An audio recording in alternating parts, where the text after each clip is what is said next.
여러분, 무더위 가운데도 항상 주님의 은혜 가운데 여러분들 웃음 씻는 삶이 될 줄 믿습니다. 여러분들이 정말 잘 되고 복 받는 그런 인생이 되셨으면 좋겠습니다. 세상 사람들은 누구나 여러분 간절히 원하는 게 있죠. 행복하기를 원합니다. 이것은 달리 말하면 복 받기를 원한다는 것입니다. 여러분, 복된 삶을 누리고 싶죠? 그죠? 그래서 여러분, 그 복을 얻기 위하여서 사람들은 굉장히 부단히 노력을 많이 합니다. 그 중에 하나였던 모습을 우리가 생각해 본다면, 어떤 사람들은 복권을 삽니다. 왜요? 복을 얻으려고. 제가 거제도에 있었을 때 놀랬던 것들이, 거제도 그 공장 어마어마하잖아요. 거기서 사람들이 퇴근하면은 항상 그 초라한 가게인데 복권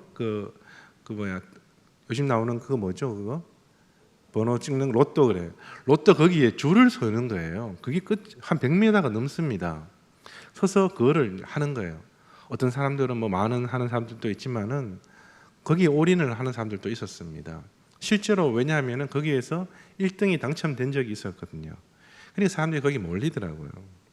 복이 되는 일이면 사람들은 무엇이든 하려고 하고, 그것이 되든 안 되든 간에 거기에 올인하는 사람들도 있습니다. 그러나 여러분, 우리가 한번 생각해 봐야 되는 것, 단순히 우리가 복을 쫓는다고 해서 그 복이 내 것이 되느냐? 여러분 어떻습니까? 우리가 복을 막 열심히 쫓는다고 해서 복이 내 것이 됩니까? 그건 아니죠. 저도 그렇습니다. 복을 받기를 원하죠. 그러나 저의 노력으로, 저의 분발한다고 해서 조금 기회가 많아질 수는 있겠지만은 내가 분명히 쫓는 것만큼 복된 삶을 누리지 못할 수도 있습니다. 그러면 여러분, 복을 받기 위해서는 어떻게 해야 될까요? 복을 주는 그 존재, 그 복을 누가 주십니까? 누가 주기 때문에 우리가 복을 얻을 수가 있는 거예요. 그러면 그 복을 주시는 이에 대해서 우리가 분명히 알아야 되겠죠. 그리고 그 어떻게 하면 복을 주시는지 그 방법 또한 우리가 알아야 될 것입니다. 그래서 성경은 이야기하죠. 하나님은 복의 근원이다. 복을 주시는 이는 여호와 하나님이십니다. 그렇다면 그 복을 주시는 여호와 하나님에 대해서 우리가 분명히 알 때에 복을 누릴 수가 있겠죠. 하나님은 어떠한 분이십니까? 우리의 생각과는 조금 많이 다름을 느낄 때도 있습니다. 세상 사람들은 이야기합니다. 공부해서 남주냐? 그러나 하나님은 뭐라고 합니까? 공부해서 남주라고 합니다. 세상 사람들은 자기 쓰려고 돈을 열심히 모읍니다. 그런데 하나님은 어떻게 이야기합니까? 벌어서 남주라고 하십니다. 우리의 생각과는 뭔가 다릅니다. 그러면 우리가 간절히 원하는 그 복, 그것 또한 우리가 누리려면 하나님에 대해서 우리가 분명하게 알아야 되겠죠. 오늘 시편 24편은 진정한 복을 얻기 위한 방법으로 그 하나님이 어떠한 분이신가, 그것을 알려주며 우리가 어떠한 모습으로 서야 되는지 그것을 우리에게 가르쳐 주고 있습니다. 먼저 우리가 알아야 되는 것은, 우리가 신앙의 어떤 바른 자세와 뭔가를 얻기 위해서는 하나님을 바로 알아야 되는데, 하나님이 복의 근원이 되신다는 것입니다. 오늘 본문의 배경은 무엇이냐 하면 오벳 에돔에 있던 하나님의 법궤를 다윗이 자신의 이제 하나님의 성전으로 옮기는 과정입니다. 그 과정에서 법궤를 안고 다윗성으로 돌아가면서 감격과 감사의 노래를 하면서 1절 말씀에 이렇게 선포를 하죠. 땅과 거기에 충만한 것과 세계와 그 가운데 사는 자들은 다 여호와의 것이로다. 땅과 땅에 있는 모든 동식물들, 우리는 그것을 통틀어서 무엇이라 이야기합니까? 자연이라고 이야기를 합니다. 그 방대한 여러분 자연과 이 세계를 한번 떠올려 보십시오. 요즘 유튜브나 인터넷으로, 그죠? 굉장히 세계 곳곳에 구석구석을 내가 클릭만 하면 볼 수가 있습니다. 정말 너무나도 많다는 거예요. 세상은 넓고 우리가 여전히 영상으로 담지 못했고 우리가 여전히 보지 못했던 그 범위가 엄청나게 크다는 것입니다. 본 것보다 보지 못한 게 많죠. 그런데 그 시인이 그 자연을 바라보면서 덧붙여 2절에서 이렇게 이야기를 합니다. 그 터를 바다 위에 세우시며 강들 위에 건설하셨다.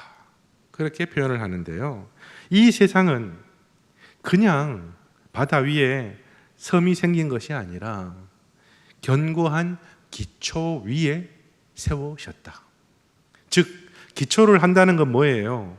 우리가 건물을 세울 때 기초를 다지잖아요. 반드시 기초를 다져야 됩니다. 기초를 어떻게 하느냐에 따라서 그 건물 위에가 몇 층이 되는지, 그죠? 그 다음을 생각할 수가 있습니다. 즉, 철저한 계획과 철저한 의도를 가지고 온 세계를 만드셨다는 것입니다. 이 다윗의 고백이 놀랍지 않습니까? 그냥 자연을 보고 아 좋다 그렇게 끝나는 것이 아니라 하나님이 만드신 모든 창조 세계를 바라보면서 하나님의 계획이 너무나도 멋지다는 거예요. 너무 아름답다는 것입니다. 그런 믿음의 고백을 하면서 뭐라고 이야기하느냐? 모든 것이 하나님의 것입니다. 이 모든 것, 우리가 보고 누리는 모든 것이 하나님의 것입니다. 그렇게 고백을 하고 있는 것입니다. 그렇다면 여러분, 우리는 이 땅에 살면서 무엇을 주장합니까? 이것은 내 것입니다. 내 것을 주장하죠. 근데 여러분, 실제 주인은 누구라고요? 하나님이시라는 겁니다. 우리가 이걸 알아야 돼요. 그런데 여러분, 사실 내 것과 하나님을 여러분 구분해서 이야기해 보십시오라고 이야기하면 제일 어려워합니다. 왜요? 우리의 생각은 어떻습니까? 네 것도 내 것, 내 것도 내 것. 이게 우리의 생각들 아닙니까? 모든 것이 내 것입니다. 입술로는 하나님의 것입니다라고 하지만 돌아서면은 이건 제 거예요. 이건 건드리지 마세요. 이러한 영역들이 있습니다. 그래서 그것은 그럴 수밖에 없는 게 하나님이 우리 아버지라면 아버지이시기 때문에 하나님의 것이 결국은 우리의 것입니다. 그런데 엄밀히는 하나님 아버지의 것이죠. 구분이 모호합니다. 딱 잘라서 이야기할 수 없습니다. 그러나 분명한 것은 하나님의 것이라는 것. 시인도 고백을 하고 있는 것입니다. 다 하나님의 것이다. 이것은 여러분 단지 소유에만 국한된 문제가 아니라 그 소유 안에는 무엇이 있냐면 하나님의 능력과 하나님의 주권과 그 모든 것을 내포하여서 하나님의 것이다. 그렇게 이야기를 하고 있는 것입니다. 이 사실을 우리가 분명하게 인식할 때 우리는 하나님이 어떠한 분이신지를 조금씩 알아갈 수가 있는 것입니다. 세상 모든 것이 여러분 하나님의 주권 아래에 있습니다. 하나님의 영향이 미치지 않는 곳이 그 어느 것 하나에도 없다는 것. 그렇다면 여러분 이 사실을 인지하고 있는 우리는 어떻게 해야 될까요? 줄을 잘 서야 되죠. 진짜 주인이 누구인가? 아니면 누가 위탁받은 관리인인가? 그것을 판단할 줄 알아야 되죠. 관리인인가 주인인가? 이것을 분명하게 우리가 생각할 수 있어야 돼요. 신앙에서는 이것은 분별력이라고 이야기를 합니다. 그런데 신앙에서는 그렇고 세상에서는 줄을 잘 서야 된다. 그렇게 이야기를 합니다. 무엇이 되든 좋습니다. 결국 복을 누리거나 얻기 위해서는 세상이 아니라 복을 주시는 여호와 하나님 앞에 서야 된다는 것입니다. 그 다음에 우리가 그것을 다 복을 생각할 수가 있는 것이죠. 하나님은 복의 근원이십니다. 그 복의 근원자가 되시는 하나님은 모든 것의 주인이 되시며 모든 것의 주권과 능력이 미치지 않는 곳이 없습니다. 그러면 우리는 어떻게 해야 될까요? 하나님 앞에 서야 되죠. 세상을 향하여서 내가 행복하게 달리려고 하던 걸음을 멈추고 어디를 향해야 됩니까? 하나님을 향하여서 돌아서야 되는 것입니다. 그래서 하나님께 묻고 하나님께 기도하고 하나님께 방법을 구하는 것입니다. 그런데 여러분 그냥 만나서 될까요? 만나기 전에 준비를 해야 되겠죠. 내가 여호와 하나님을 만날 준비가 되어 있는가? 그것을 우리가 생각해 봐야 됩니다. 자신의 모습을 살펴야 되죠. 막무가내로 자, 한번 갑시다. 까짓것 가보죠. 이런 게 아니죠. 하나님은 분명히 우리를 사랑하십니다. 우리에게 긍휼을 또 베푸시고 우리를 인도하십니다. 하지만 하나님 앞에 나아갈 때에는 우리의 방법이 아니라 누구의 방법대로 하나님이 원하시는 방법으로 나가야 되는 거예요. 하나님을 만나기 위해서는 하나님이 무엇을 기뻐하시는지, 무엇을 원하는지 그것을 분명하게 우리가 알고 하나님 앞에 나가야 되는 것입니다. 그래서 여러분, 격을 갖추라고 이야기를 하죠. 세상에서는 격을 갖추라고 이야기를 합니다. 우리가 흔히 사람의 품격을 뭐라고 합니까? 인격이라고 이야기를 합니다. 인격, 이것은 주위 환경이나 사정에 어울리는 분수나 이 품위를 가지라는 것이죠. 어울리는 행동, 어울리는 마음가짐을 해야 된다. 그것이 여러분 인격이에요. 격을 갖춘다는 것이죠. 마찬가지로 하나님 앞에 설 때에도 이 격이 요구된다는 것입니다. 잘못된 방법으로, 의욕으로, 욕심으로 하나님 앞에 서게 되면 도리어 복이 아니라 욕을 얻을 수 있기 때문에 그렇습니다. 그래서 시인은 3절에서 이야기합니다. 여호와의 산에 오를 자가 누구냐? 누가 거룩한 곳에 설 수가 있는가? 이렇게 질문을 합니다. 즉 자격에 대해서 질문을 하죠. 어떤 사람이 자격이 되며 하나님 앞에 서기 위해서 갖춰야 될 모습은 무엇인가? 여러분, 세상에서도 왕이나 대통령 앞에 여러분 그냥 나갈 수 있습니까? 우리가 청와대도 그죠? 청와대조차도 우리는 마음대로 함부로 못 들어갑니다. 초대하지 않는 이상은. 하물며 온 세계, 자연, 이 통틀어서 온 세계를 창조하신 주권자이신 하나님 앞에 나아가는 자는 하나님이 기뻐하시는 모습, 자격을 갖추어야 되는 것입니다. 이 자격이 무엇인가? 다윗은 4절에서 이렇게 이야기를 합니다. 우리 방정실 혹시 4절 말씀 한 번만 띄워주시겠습니까? 4절 말씀 한번 같이 읽겠습니다. 곧 손이 깨끗하며 마음이 청결하며 뜻을 허탄한 데 두지 아니하며 거짓 맹세하지 아니하는 자로다. 그대로 그냥 띄워주시길 바랍니다. 여러분, 이 말씀을 여러분 자세히 한번 보시길 바랍니다. 교차 대구 구조로 이 본문이 이루어져 있습니다. 즉 이제 A, B로 나누었을 때 A, 손이 깨끗하며 행동을 이야기하는 것이죠. 그리고 B, 마음이 청결하며 마음에 대해서 이야기를 합니다. 그 다음에 다시 B 거꾸로 뒤집어 놨잖아요. 그걸로 해서 뜻을 허탄한데 두지 아니하며, 결국 마음과 관련되어 있습니다. 다시 A, 거짓 맹세하지 아니하는 자로다. 즉 행동에 대해서 겹치게끔, 마주보게끔, 교차하게끔 그렇게 구조를 이루고 있다는 것입니다. 궁극적으로 백성의 행동과 마음의 자격을 이야기를 하는 것인데요. 첫 번째 A와 B에서는 무엇입니까? 백성으로 해야 할 것에 대해서, 그 다음 두 가지는 하지 말아야 될 것에 대해서 강조를 하고 있습니다. 특히 뜻을 허탄한데 두지 아니한다. 이 말은 무엇입니까? 이것은 헛된 우상에게 마음을 두지 않는 것을 이야기를 하고 있습니다. 자, 이제 닫으셔도 됩니다. 그러면은 여러분, 하나님 앞에 서기 위한 자격은 무엇인가? 바로 사람의 마음과 행동함에 있어서 정결함을 지키고 구별된 삶을 살아가는 자로 정의를 내릴 수 있다는 것입니다. 즉 하나님 앞에 서기 위하여서는 정직함과 정결함이 필요하다는 거예요. 정직과 정결이 기본 소양이 되어야 된다는 것입니다. 기본 소양을 갖추기 위해서는 여러분 어떻게 해야 됩니까? 평상시 우리의 일상의 삶이 중요하다는 거예요. 주일날 나와서 하나님 앞에 서는 그러한 모습이 아니라 평상시에 일상에 내가 어떻게 살아가느냐에 따라서 이 기본 소양이 정해지는 것입니다. 즉 노력이 동반되어야 된다는 것이에요.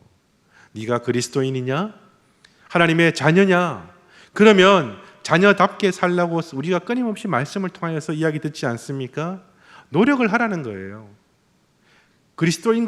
그리스도인으로서 누가 보더라도 그리스도인다운 삶, 평상시의 일상이 뭔가는 다른, 세상과는 다른 구별된 모습으로 안 되거든 노력하면서 살아가라는 겁니다. 여러분 하루에 손 자주 씻지요? 제가 너무 어려운 질문을 했습니까? 손 자주 씻으시잖아요. 그런데 여러분, 손이 부지런할수록, 많이 움직이는 사람일수록 손을 자주 씻게 됩니다. 특히 요즘 같은 코로나가 창궐하는 이 시대에는 뭘 자주 해야 돼요? 손을 자주 씻어야 됩니다. 그런데 여러분, 어떤 사람이 있다고 생각해 봅시다. 아침에 일어나면서 세수를 하면서 손을 씻었습니다. 그리고 그 다음부터는 손을 안 씻는 거예요. 화장실을 갔습니다. 응가를 했습니다. 그리고 나서는 나는 아침에 씻었으니까 안 씻어도 돼. 나는 정결하니까. 여러분 어떻게 생각하십니까? 그러면 우리는 말은 못하지만 이렇게 속으로는 이렇게 이야기하겠죠.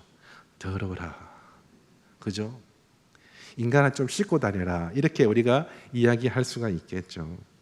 여러분 손도 그런데 하물며 우리의 인생은 어떻겠습니까?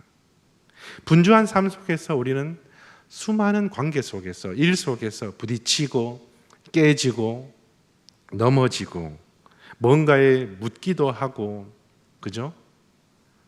젖기도 하고 덮어쓰기도 합니다. 집에 하면 항상 아내한테 많이 이제 꾸중을 줬습니다. 왜냐하면 저희들은 목회자들이다 보니까 흰색 셔츠를 자주 입습니다. 근데 제가 음식 먹을 때 잘 흘리는가 봐요. 지금도 보면 옷에 그 흔적들이 남아 있습니다. 여러분 묻게 되어 있습니다. 묻을 수밖에 없는 인생입니다. 분주한 삶 속에서는 그렇다는 것이죠. 그러면 어떻게 해야 됩니까? 씻어야 되죠. 깨끗하게 해야 되는 것입니다. 마찬가지라는 거예요. 정결과 거룩은 한 번 씻었으니까 일주일에 한 번만 씻자, 그게 아니라 매일 반복해서 씻는 그런 노력과 수고가 요구되는 것입니다. 본문에서 손이 깨끗한 것은 바로 깨끗한 삶을 상징합니다.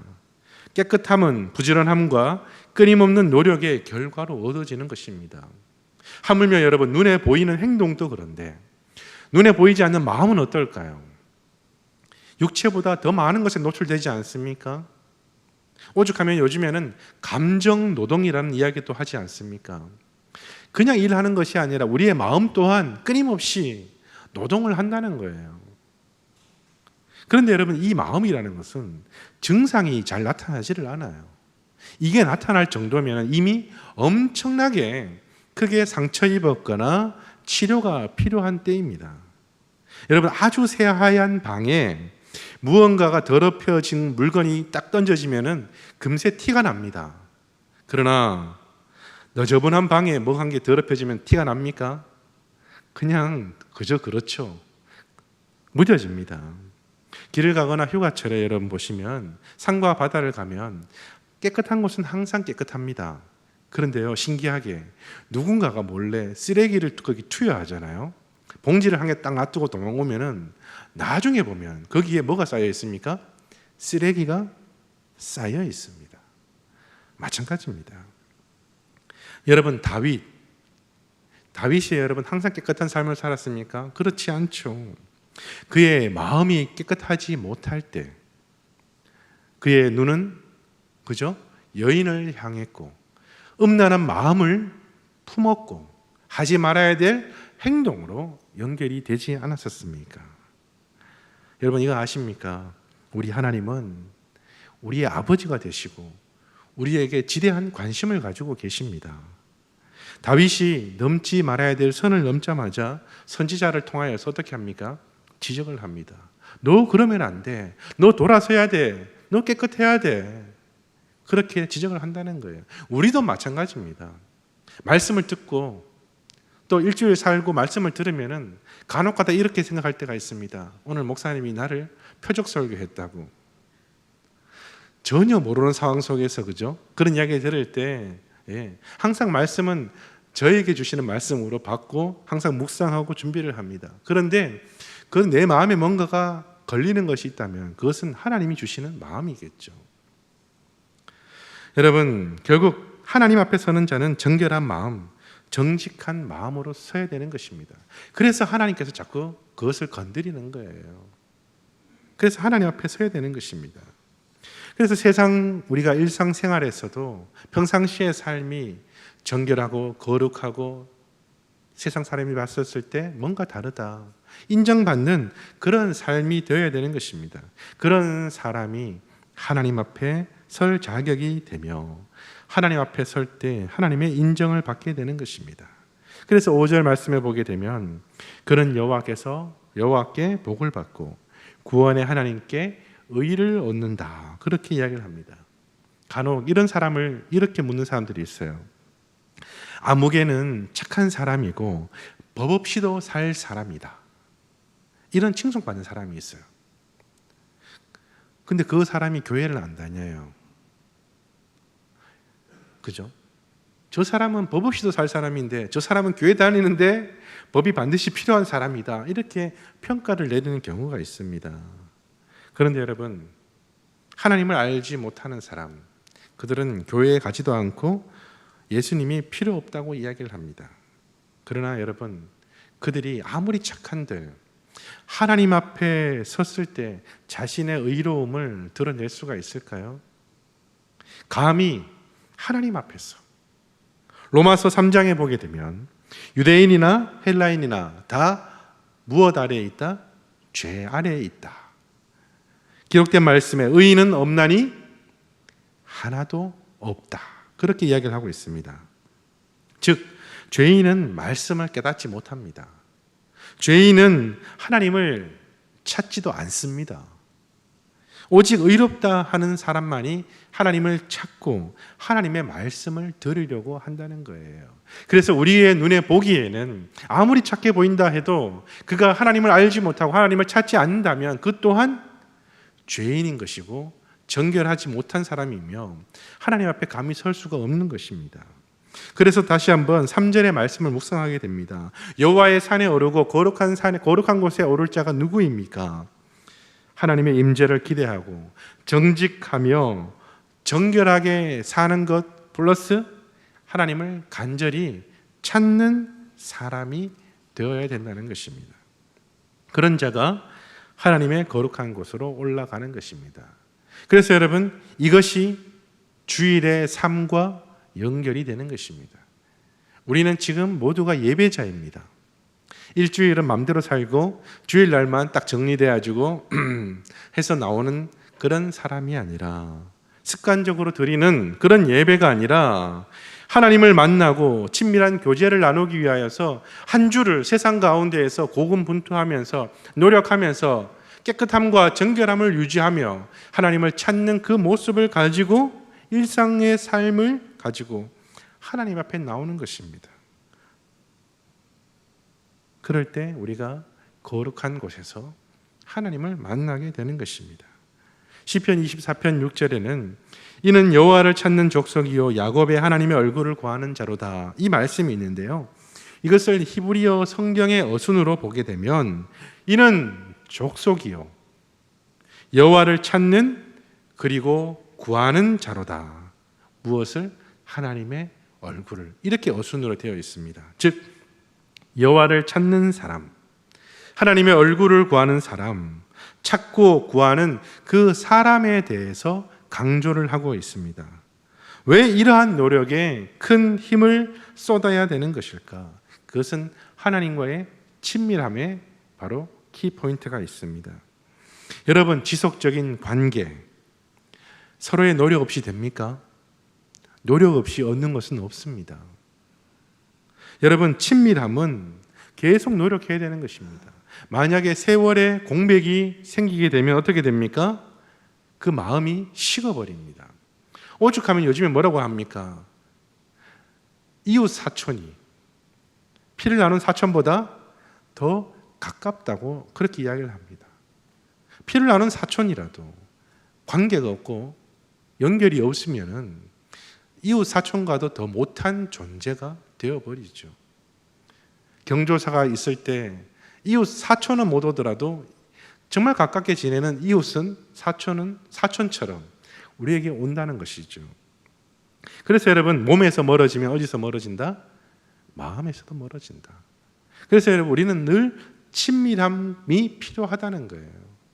친밀함 속에서 주일날 만나면 어떻습니까? 반갑죠. 집사님 반갑습니다. 친밀함이 없으면요, 안녕하세요, 오셨습니까? 이래 되는 거예요. 그런 어떤 기계적인 어떤 그런 관계가 아니라 우리는 인간적인 관계잖아요. 친밀함으로 형성이 되어야 되는 것입니다. 바로 그 하나님은 이 친밀함에 대해서 강조를 하고 있는 것입니다. 친밀을 누리기 위해서 우리는 노력하고 힘써야 되는 것이죠. 오늘 말씀을 정리합니다. 우리의 삶이 여러분 어떤 것이 중요합니까? 신앙의 자세가 평상시의 일상의 삶과 연결되어 있다고 분명하게 이야기를 드렸습니다. 정결한 삶, 정직한 삶, 플러스 하나님과의 친밀함.